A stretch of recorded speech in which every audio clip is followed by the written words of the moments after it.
నందమూరి తారక రామారావు వర్ధంతి సందర్భంగా హైదరాబాద్లోని ఎన్టీఆర్ ఘాట్లో ఆయన సమాధి వద్ద నివాళులర్పించారు లక్ష్మీ పార్వతి.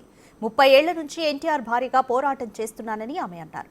ఈ పోరాటం ఇంకా ఎంతకాలం సాగుతుందో తనకే తెలియదన్నారు ఆమె. ఎన్టీఆర్ అధికారంలోకి రావడం కోసం ఎంతో కృషి చేశానన్నారు లక్ష్మీ పార్వతి.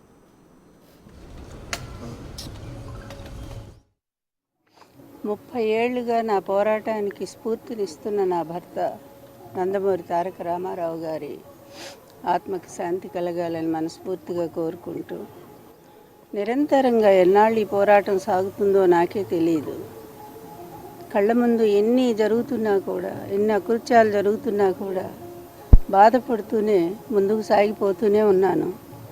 ఇప్పటికి కూడా ఈ అబద్ధాల ప్రపంచం, ఈ దుర్మార్గుల అరాచకం నన్ను వెంటాడుతూనే ఉంది, వేధిస్తూనే ఉంది.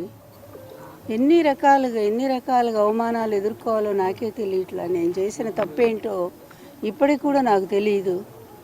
ఆయన నన్ను వివాహం చేసుకున్నారు, అందరి ముందే చేసుకున్నారు, లక్షలాది జనం ముందు అనౌన్స్ చేసి చేసుకున్నారు, భారీగా ఇంటికి తీసుకొచ్చారు, గౌరవం ఇచ్చారు. చివరి వరకు ఆయన ఆరోగ్యం కోసం, ఆయన ఆనందం కోసం, తర్వాత ఆయన అధికారంలో రావటం కోసం నిరంతరం కృషి చేశాను. ఒక చిన్న పదవి తీసుకోలేదు, ఒక్క రూపాయి డబ్బు ఆశించలేదు, నిస్వార్థంగానే మిగిలిపోయాను. చివరికి ఆయన వెళ్ళిపోయారు. ఎందుకు వెళ్ళిపోయారో కూడా తెలుసు, ఎన్ని కుతంత్రాలు జరిగాయో. ఆ తర్వాత కూడా వాళ్ళు వదిలిపెట్టకుండా అదే అబద్ధాలను కంటిన్యూ చేస్తూ నా జీవితాన్ని నాశనం చేయడానికి